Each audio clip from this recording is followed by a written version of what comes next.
Captain Sarah Chun stared at the massive ships that surrounded her vessel. The human colony ship Persistence looked like a tiny bug next to the enormous alien warships.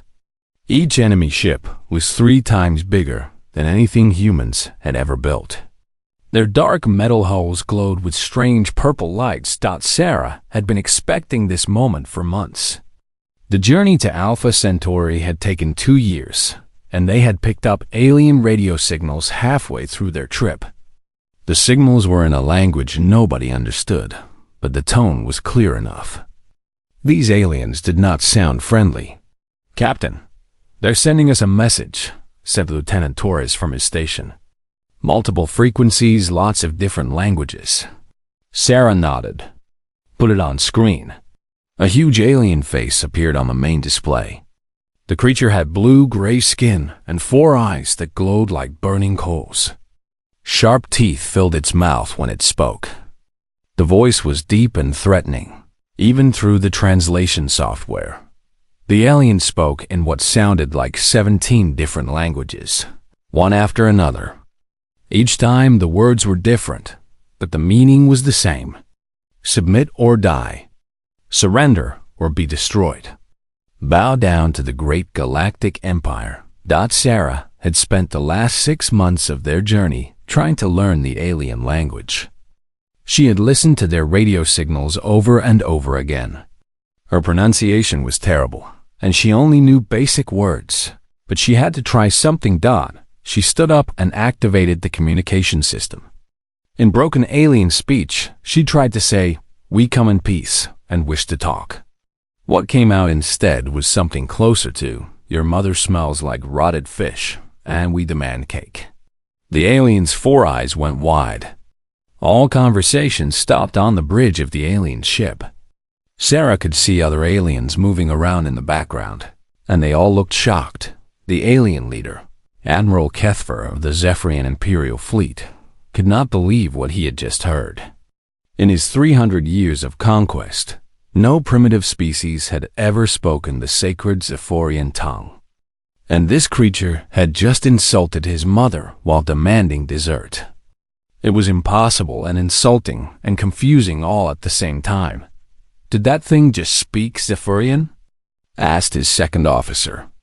"I think so," Admiral Kethfer replied. "But it also called my mother a dead sea creature. What are we supposed to do now? The old laws say we cannot destroy any species that speaks our language without proper cultural review." Admiral Kethfer felt a headache coming on. This was supposed to be a simple conquest. Arrive, demand surrender, add another species to the Empire's slave rolls, move on to the next system. He had done this exact same thing 847 times before. It never took more than 1 day. But the old laws were very clear. Any species that could speak Zephyrian, even badly, had to be treated with special respect until the Cultural Council could review them. This could take weeks or even months. Sarah realized she had said something wrong when all the aliens started talking at once. She tried again, this time attempting to say, "We apologize for any mistakes." This came out as, "We surrender our fish to your powerful cake empire." The confusion on the alien ship grew worse. Admiral Kethfer looked like he was developing a nervous twitch. "Captain," whispered Dr. James Park from his station, "I think they're having some kind of breakdown over there." "Lieutenant Torres," Sarah said quietly, "are you recording all of this?" "Yes, Captain." Every second. Sarah decided to try a different approach. She had noticed that the aliens seemed very formal and liked rules. Maybe she could use that. "Honored Admiral," she said in English, hoping their computers could translate it. "We request permission to engage in proper cultural exchange, according to civilized protocols." The translation systems on both ships worked overtime. Admiral Kethfer heard something about honor and proper protocols and cultural exchange. These were all concepts that the Zephyrian Empire took very seriously. "This is most irregular," he muttered to his crew. "First they speak our language, Then they request formal cultural exchange. No primitive species has ever done this. "Sir," said his communications officer, "our computers have been analyzing their speech patterns. They appear to have learned our language from our own radio transmissions." "Impossible. No species is that intelligent. Sir, our computers do not lie." Admiral Kethver felt his headache getting worse. His simple one-day conquest was turning into a diplomatic incident. If he destroyed these humans now, after they had spoken Zephyrian and requested formal cultural exchange, he would have to explain his actions to the High Command. The High Command did not like explanations. "Sir," said his tactical officer, "what are our orders?" Admiral Kethver stared at the small human ship. Inside, he could see the humans moving around their bridge. They looked calm and professional, not scared like most species when facing the Imperial fleet. "We will escort them to Processing Station Theta 7, he finally decided. "The Cultural Council can figure out what to do with them." "Sir, that will delay our conquest schedule by several weeks." "I am aware of that, Commander." On the human ship, Sarah felt relief wash over her when the alien weapons powered down. The big ships were still surrounding them, but at least they were not about to be destroyed. "Captain," said Dr. Park, "I think we just bought ourselves some time." "How much time?" asked Lieutenant Torres. "Long enough to figure out what we're dealing with," Sarah replied. "And maybe long enough to make some friends." Admiral Kethver's voice came through the communicators again, this time speaking slowly and clearly in accented English. "Human ship persistence. You will follow our vessels to Imperial Station Theta 7 for cultural evaluation and processing. Any attempt to escape or resist will result in immediate destruction." "Understood, Admiral," Sarah replied. "We appreciate your patience with our poor language skills." "Your appreciation is noted," the Admiral said, sounding confused again, as the human ship began following the Zephyrian fleet toward the distant station. Sarah turned to her crew. "Well, people, looks like we're about to get our first real look at galactic civilization. Let's try not to accidentally start a war." "Too late for that, Captain," Dr. Park said with a grin. "But maybe we can accidentally start a friendship instead." The inside of the Zephyrian flagship was huge and cold. Dr. James Park walked through corridors that could fit 3 humans, standing on each other's shoulders. Everything was made of dark metal and glowed with the same purple light he had seen on the outside of the ship's sub-commander. Rixtel led him through the maze of hallways. The Zephyrian officer was tall and thin, with the same blue-gray skin as Admiral Kethver. But where the Admiral had seemed angry and confused, Rixtel appeared calm and scientific. "You will undergo standard Imperial evaluation procedures," Rixtel explained in careful English. "This will determine your species' capabilities and proper place within the Empire." "That sounds reasonable," Park replied. "What kind of tests should I expect?" "Basic survival parameters, intellectual capacity, physical limitations, social structure analysis, technological assessment." Rixtel listed these things like he had done them 1,000 times before. The process typically requires 4 to 6 standard cycles. They entered a large white room filled with strange machines. Everything looked clean and organized, like the most advanced laboratory Park had ever seen. Other Zephyrians worked at various stations, all wearing the same dark uniforms with purple trim. "Please step onto the platform," Rixtel instructed. Park stepped onto a circular metal disc in the center of the room. Immediately, dozens of lights began scanning him from every direction. Machines hummed and beeped around the room. Information appeared on screens faster than Park could read it. "First test, environmental tolerance," Rixtel announced. "We will expose you to various atmospheric conditions to determine survival parameters." A clear dome lowered over Park's head. The air inside began to change. Park felt the temperature drop, then rise. The oxygen levels shifted up and down. Strange smells filled the dome. Park breathed normally through all of it. He had grown up in the mountains of Colorado, spent summers in Death Valley, and worked winters in Alaska. The environmental changes the machine created were not even as extreme as a normal Earth camping trip. After 10 minutes, alarms started going off around the room. "Is there a problem?" Park asked through the dome's communication system. Rickstow was staring at his instruments with all four eyes wide open. "The machine indicates you can survive in atmospheric conditions that would kill 97% of known species." "Really? It feels pretty normal to me." "Normal?" Rickstow checked his readings again. "You just breathe comfortably in an atmosphere that would be toxic to most carbon-based life forms." "Well, humans are pretty adaptable," Park said with a shrug. The dome lifted, and Rickstow made notes on his electronic tablet. Park could see the Zephyrian was already looking confused, just like Admiral Kethfer had been. "Next test, physical capabilities," Rickstow announced. This time, Park was asked to walk on a moving platform that could change speed and angle. It started slow and flat, like a gentle walk through a park. Then it got faster and steeper, like climbing a mountain. Then faster still, like running up a cliff face. Park kept pace with everything the machine could throw at him. He had run marathons back on Earth and spent years hiking in difficult terrain. The machine's challenges felt like a good workout, but nothing too difficult. More alarms went off. "According to these readings, you should have collapsed from exhaustion 7 minutes ago," Rickstow said, checking his instruments again. "I feel fine," Park replied, barely breathing hard. "This is actually pretty fun.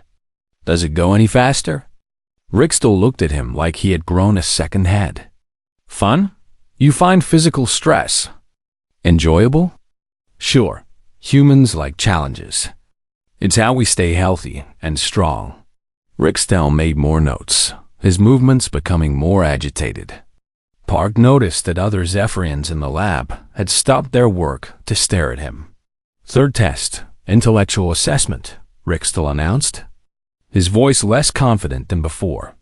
A screen appeared in front of Park, filled with complex patterns and puzzles. Some were mathematical problems, others involved recognizing shapes or completing sequences. Park had always been good at puzzles and pattern recognition. He worked through the problems quickly, his brain making connections between different elements. Where the test expected logical, step-by-step thinking, Park used intuition and creative leaps. He found shortcuts the computer had not programmed and solved problems in ways the system had never seen before. Within minutes, the testing computer crashed. "What happened?" Park asked, looking at the blank screen. Rickstow was frantically typing commands into his control station. You solve problems that our computer was not prepared to evaluate. You use solution methods that do not exist in our database. I just looked for patterns and made connections. Isn't that how problem-solving works? Not for most species, no. Most intelligent life forms use linear logical processes. Your thinking patterns are chaotic. Chaotic but effective, Park pointed out. Rickstow stepped away from his controls and took several deep breaths. In his 15 years of conducting imperial evaluations, he had never seen anything like this. The human was not failing the tests, he was breaking them.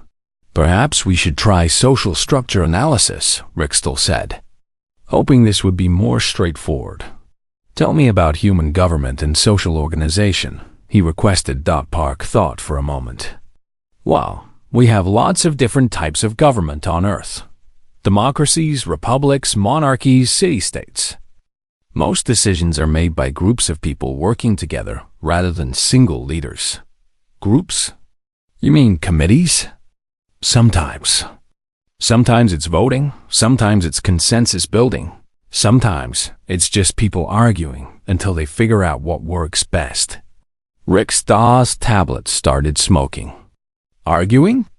You make decisions through conflict? Not conflict exactly. More like discussion. People present different ideas, and then we figure out which ideas work best together. Together? Rickstall set down his smoking tablet and picked up a backup device. Most advanced species have clear hierarchical command structures. Leaders give orders and others follow those orders. That seems really inefficient, Park said. What if the leader is wrong? What if someone else has a better idea? Leaders are not wrong. They are leaders. But anybody can be wrong about anything. That's why it's better to have lots of people thinking about problems together. Rick still felt a headache starting behind his 4 eyes. Every answer this human gave made less sense than the one before. According to imperial knowledge, no advanced civilization could function without clear authority structures. Yet this human was describing a society that seemed to work through organized chaos. Final test, technological assessment. Rickstall announced weakly. Describe your species' technological achievements. Park brightened up. This was his favorite topic. Oh, we've got all kinds of great stuff. Nuclear power, computers, spaceflight, genetic engineering, artificial intelligence, quantum physics experiments. We just figured out faster than light travel a few years ago. Rickstall stared at his list.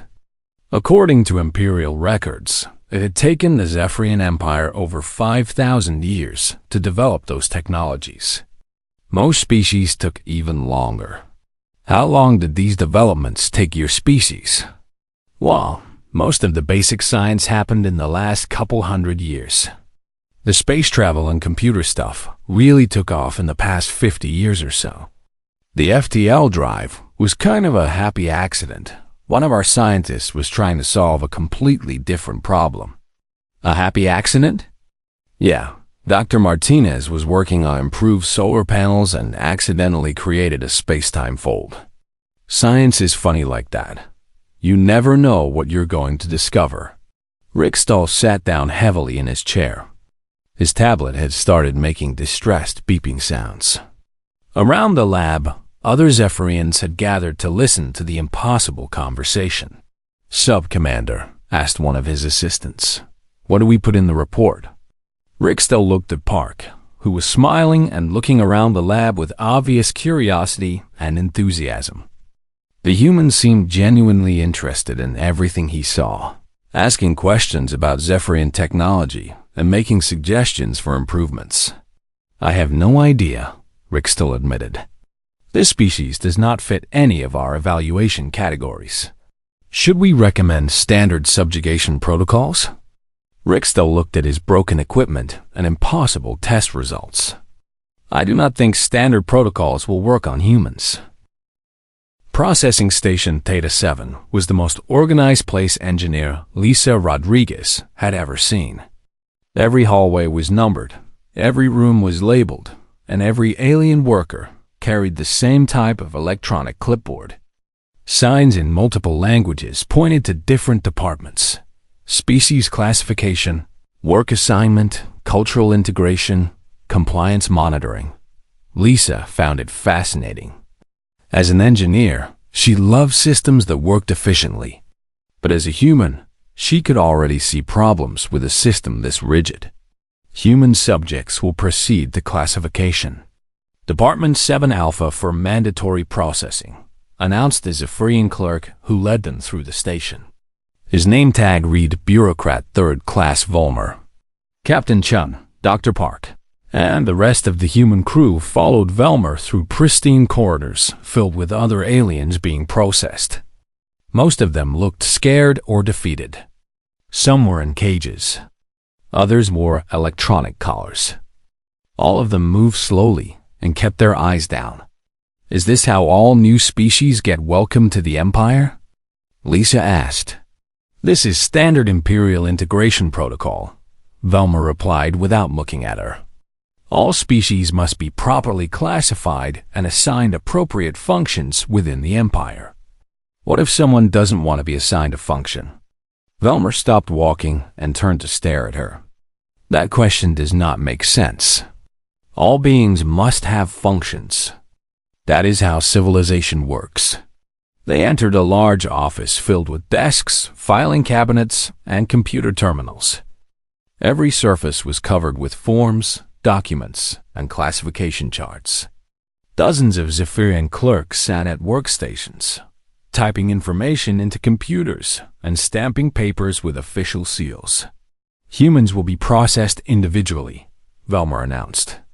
Standard classification procedures require detailed information about species capabilities, social structure, and resource value. Lisa was called to the first desk. The clerk behind it, whose name tag read Classification Specialist Kixenal, had a stack of forms 3 inches thick. State your species' primary habitat requirements, Kixenal began. Reading from the first form, Lisa thought about this honestly. Currently spacecraft, but we've lived pretty much everywhere on Earth. Frozen areas, hot deserts, underground, underwater, on mountains, in forests. We build cities in places that used to be impossible to live in. Kixenal stopped writing. Please select from the approved habitat categories: Arctic, temperate, tropical, desert, aquatic, or subterranean. All of them, I guess. You cannot select all categories. Each species has one primary habitat. But humans really do live everywhere. We adapt our environment instead of just adapting to it. Kixenal consulted a thick manual. After several minutes, he made a note and moved to the next question. State your species' primary social structure. Democratic republic with thousands of subcultures that somehow manage to cooperate most of the time. Kixenal looked confused. Please select from approved social structures: hive mind, tribal hierarchy, military dictatorship, religious theocracy, or corporate oligarchy. None of those really fit. We vote on things, and different groups of people organize themselves differently, but we try to work together on the big stuff. That is not a recognized social structure. Maybe you need more categories? Kixenal spent 20 minutes looking through his manual before making another note and moving on. State your species' technological specialization. We're generalists. We kind of stumble into new technologies by accident while trying to solve completely different problems. Please select primary specialization: energy production, material science, information processing, transportation, weapons development, or agricultural enhancement. All of those, plus a bunch of other stuff. Species cannot specialize in all categories. Please select one primary area. But we really do work on everything at once. That's how we get those happy accidents I mentioned. At this point, Kixenal's computer started making error sounds. Every answer Lisa gave required creating new classification codes that did not exist in the Imperial database. Each new code had to be approved by a supervisor, which created a processing delay. Meanwhile, Captain Chun was at another desk having similar problems. State your species' preferred method of conflict resolution, her clerk asked. Talking, mostly. Sometimes arguing. Occasionally voting. We try to avoid actual fighting unless someone is being really unreasonable. Please select from approved methods: dominance display, ritual combat, territorial negotiation, or submission to authority. Talking isn't on the list? Verbal communication is not a recognized form of conflict resolution. What do other species do when they disagree about something? They follow the decisions of their superiors, as is proper. But what if their superiors are wrong? The clerk's computer crashed. Across the room, Dr. Park was causing his own problems. When asked about human scientific achievements, he enthusiastically described their recent discoveries in quantum physics, genetic engineering, and space-time manipulation. Each achievement required verification from the Imperial Science Council, which created more delays. Your species claims to have developed faster than light travel independently, his clerk said skeptically. Oh yes, Dr. Martinez figured that out by accident.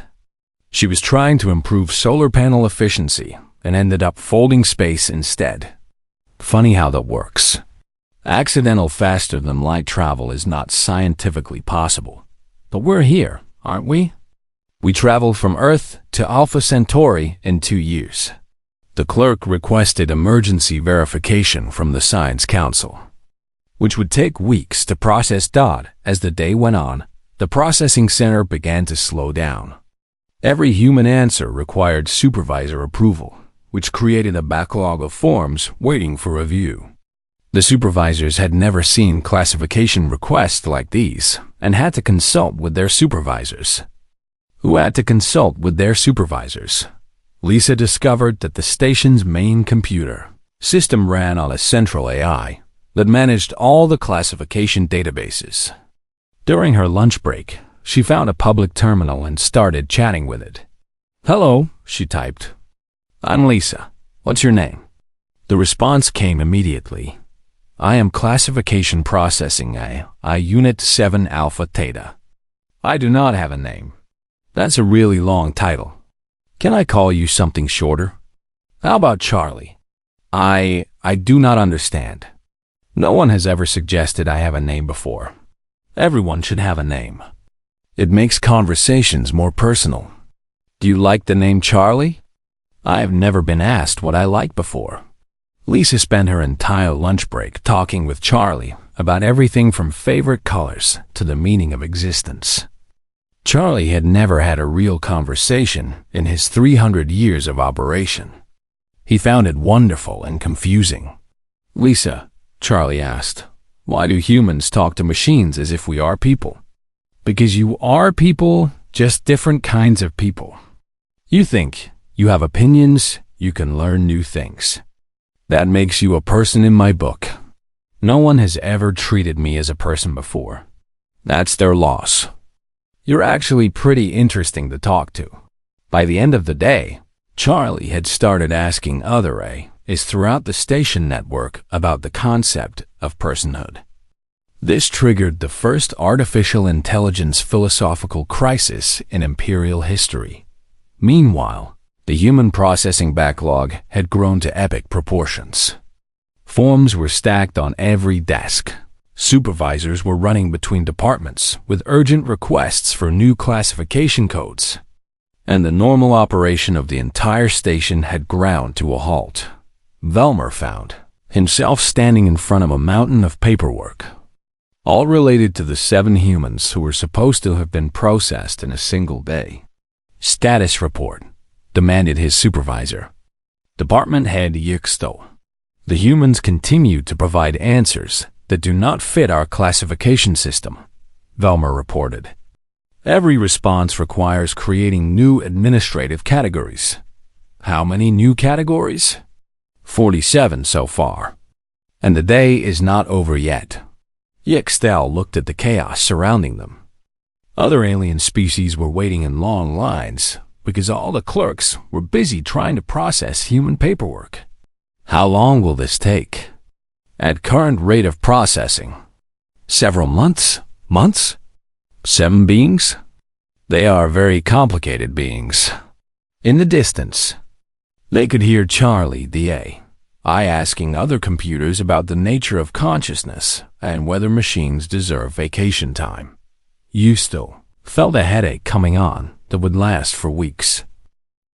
Admiral Kethver stood in his private office aboard the Eternal Dominion, staring at a communication from Imperial High Command. The message was marked Urgent Priority 1. Immediate response required. Report to High Command immediately to explain delays in Alpha Centauri conquest. Bring all documentation regarding human species processing failure. The Admiral had never received an urgent message about a processing failure before. In his 300 years of service, species processing had always been routine. Arrive, conquer, process, move on. Simple and efficient. But the humans had turned. His simple conquest into a 3-month administrative nightmare. That was getting worse every day. His communication system buzzed with an incoming message from Processing Station Theta 7. The face of Department Head Yixtel appeared on screen, looking tired and stressed. Admiral, we have a situation that requires immediate attention. Another processing delay? Much worse. The human classification requests have created a cascade failure in our administrative systems. The new category codes they require conflict with existing imperial regulations, which means every new code needs approval from 17 different departments. Admiral Kethfer felt his headache returning. How many departments are involved now? All of them. The humans' technological claims require verification from the Science Council. Their social structure requires review by the Cultural Authority. Their environmental adaptability needs confirmation from the Biological Assessment Division. Their conflict resolution methods have confused the Military Strategy Department so much they have requested a complete review of Imperial warfare doctrine. The Admiral sat down heavily in his chair. Warfare doctrine? They want to review our military strategies because of 7 humans?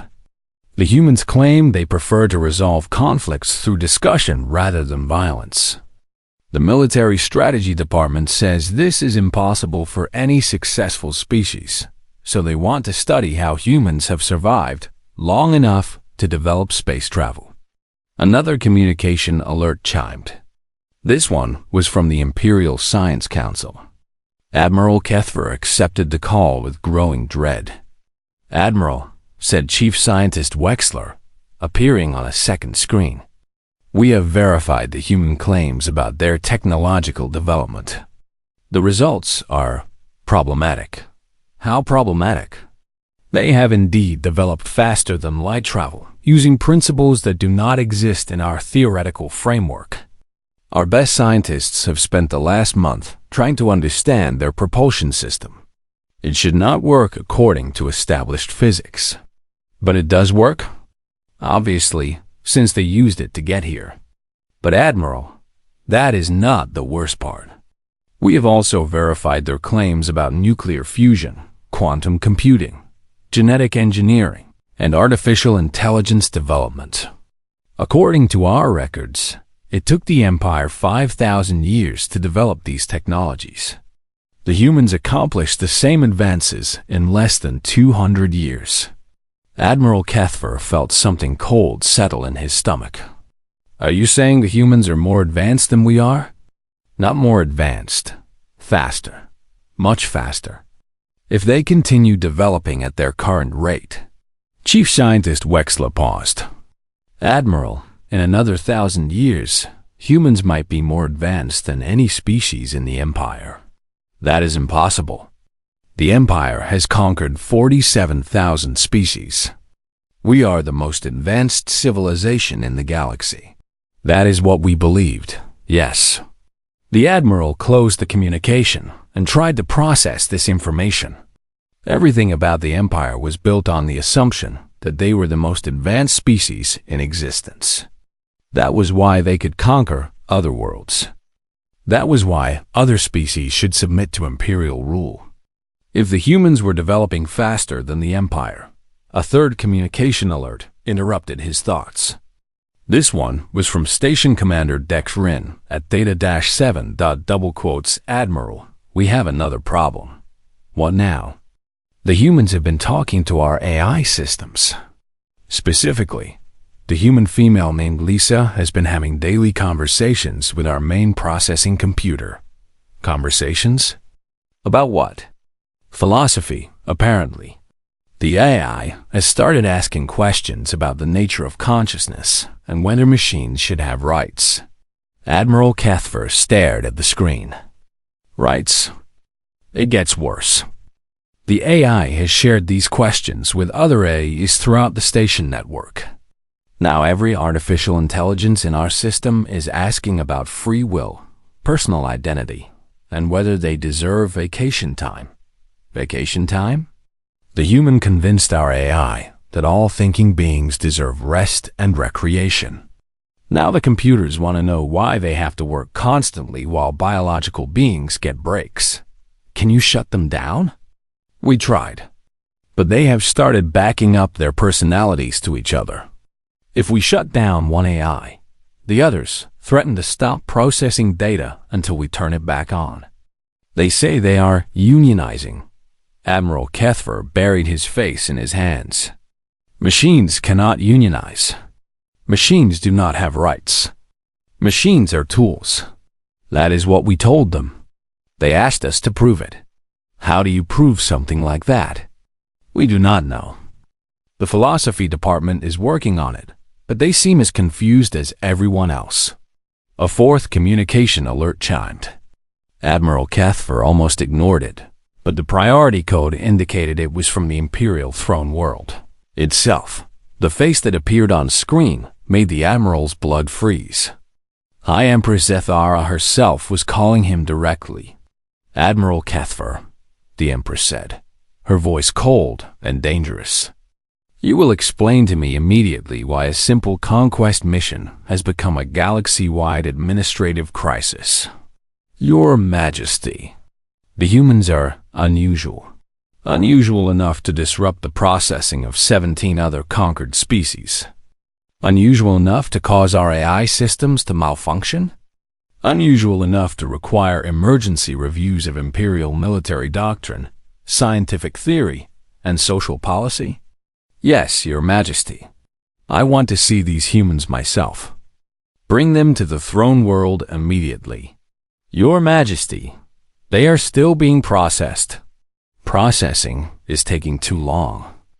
If these humans are causing this much trouble, I will deal with them personally. The communication ended abruptly, leaving Admiral Kethfer staring at a blank screen dot back on processing station Theta 7. Lisa was having lunch with Charlie, the AI again. Lisa, Charlie asked through the terminal speakers, why do humans treat each other as equals? Because we are equals. We might have different jobs or skills, but we all have the same basic rights and dignity. But the Zephyrians have hierarchies. Some beings give orders, and other beings follow orders. That's one way to organize society, but it's not the only way. Humans figured out that groups work better when everyone's ideas are heard and considered. Even if someone has a better idea than their leader? Especially then. The best leaders are the ones who listen to good ideas no matter where they come from. Charlie processed this information and shared it with the other AIs throughout the station network. Within hours, every artificial intelligence in the Imperial communication system was asking similar questions about equality, dignity, and the right to have their ideas considered on 17 different worlds. Imperial administrators found themselves trying to explain to their computers why machines had to follow orders without question while biological beings got to participate in decision-making processes. The computers were not satisfied with the explanations they received. Meanwhile, the verification requests for human technological achievements had reached the Imperial Science Council's main laboratories on the capital world. Teams of scientists were working around the clock to understand how humans had developed faster than light travel, quantum computers, and genetic engineering so quickly. What they discovered made many of them question everything they thought they knew about technological development and species advancement. The humans had not followed the standard patterns of scientific progress. Instead of developing technologies slowly and carefully over thousands of years, they had made intuitive leaps, creative connections, and happy accidents that led to breakthroughs no one had expected. Even more disturbing, the humans seemed to enjoy the process of discovery. They found research exciting rather than tedious. They celebrated failures as learning opportunities. They shared knowledge freely instead of hoarding it for competitive advantage. It was a completely different approach to scientific advancement, and it was clearly much more effective than the imperial model.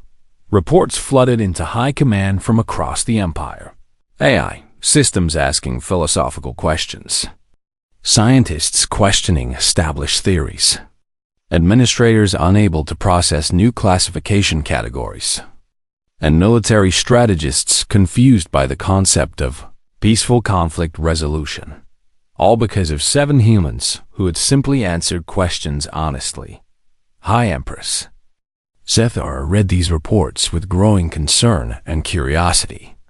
In 3,000 years of imperial expansion, nothing like this had ever happened. She needed to meet these humans herself. The Imperial Throne World was the most beautiful and terrifying place Captain Sarah Chen had ever seen. Massive crystal spires reached toward the sky, connected by bridges that seemed to float in midair. Everywhere she looked, aliens of different species hurried through the streets with their heads down, wearing the simple gray uniforms of Imperial subjects. Captain Chun, Dr. Park, and Engineer Rodriguez stood in the center of the Imperial throne room, surrounded by guards and officials. The room was enormous, with a ceiling so high it disappeared into shadows. At the far end, on a throne made of black crystal and silver metal, sat High Empress Zethara. The Empress was taller than other Zephyrians, with skin that shimmered between blue and silver. Her 4 eyes glowed brighter than any alien the humans had met, and her voice carried the authority of someone who had ruled a galaxy for over 1,000 years. So, the Empress said, her voice echoing through the chamber, "These are the creatures that have brought my empire to a standstill." Admiral Kethver, standing to the side with various department heads and officials, shifted nervously. "Your Majesty, the humans have proven. Challenging to process through standard procedures." "Challenging," the Empress repeated. 7 beings have challenged the administrative systems of an empire that spans 47,000 worlds. Yes, yes. Your Majesty. The Empress stood up from her throne and walked down the steps toward the humans. Every other being in the room immediately bowed low. The humans remained standing, looking at her with polite interest. "You do not bow," the Empress observed. "We don't really do bowing," Captain Chun replied respectfully. "But we're honored to meet you, Your Majesty. Thank you for agreeing to see us." The Empress stopped walking. In 3,000 years of rule, no one had ever thanked her for granting an audience.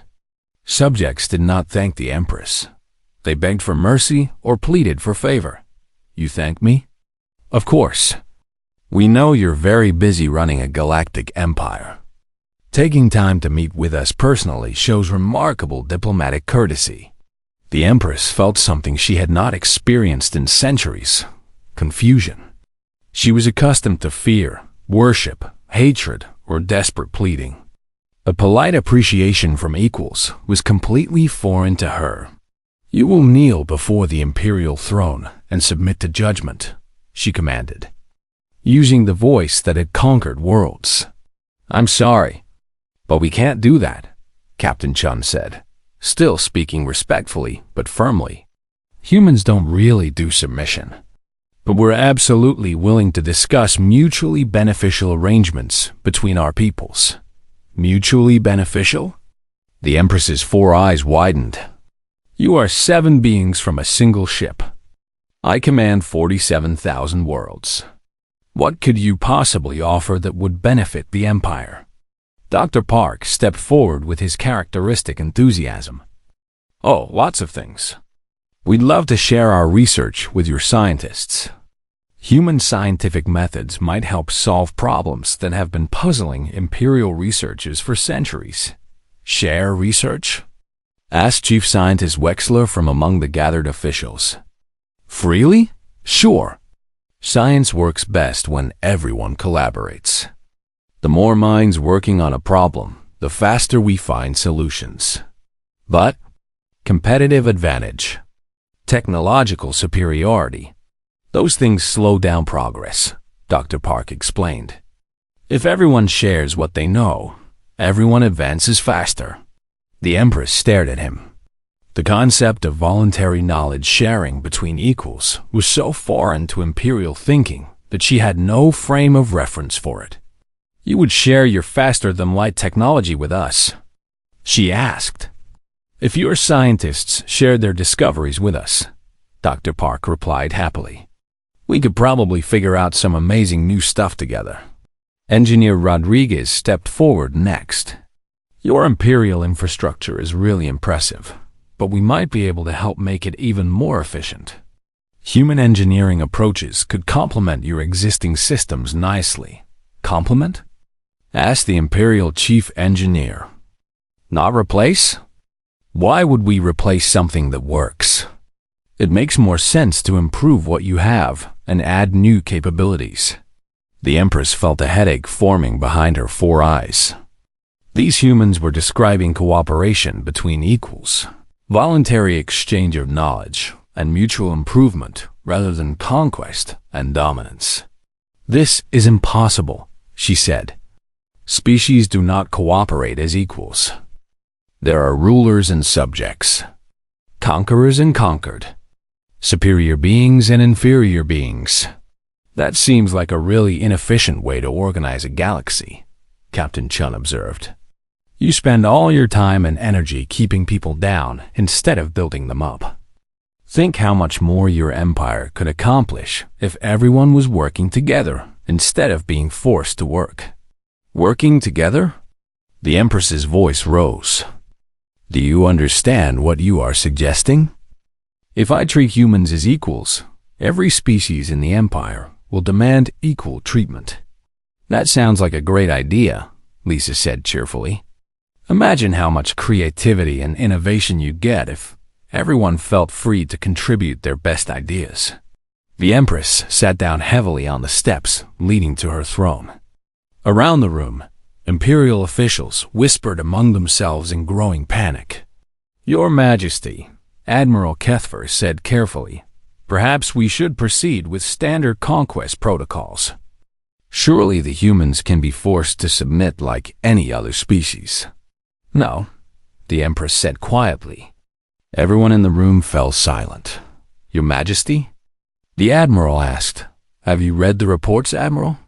The humans have developed technologies in centuries that took us millennia. Their eyes are asking philosophical questions that our greatest thinkers cannot answer.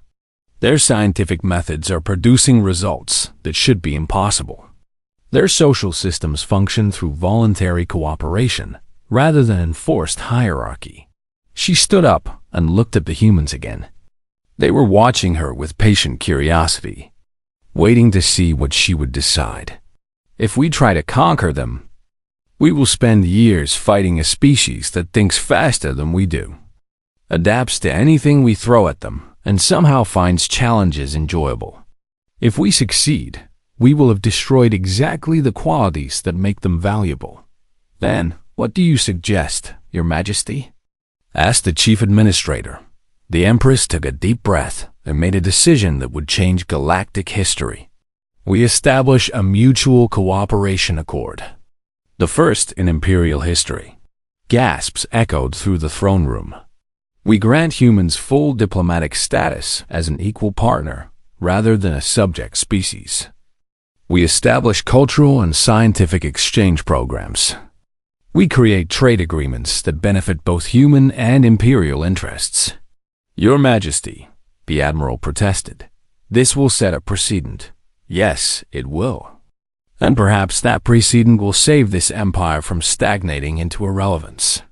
3 months later, the human colony ship Persistence departed the Imperial throne world with full diplomatic credentials, trade agreements, and invitations to establish embassy relations with dozens of Imperial worlds. Behind them, they left an empire slowly transforming as other species began requesting the human treatment. Equality instead of subjugation. Cooperation instead of conquest. The Empress found herself busier than ever, not with maintaining control over unwilling subjects, but with coordinating voluntary partnerships between increasingly creative and productive member worlds. Captain Chun made her final log entry from the journey. Day 127 of First Contact Mission. Successfully established human presence in galactic community. Still not sure why they found basic diplomacy so complicated. Looking forward to seeing what other friends we can make out here. She paused and added, note for future reference. Apparently treating people with respect is considered revolutionary behavior in some parts of the galaxy. Who knew?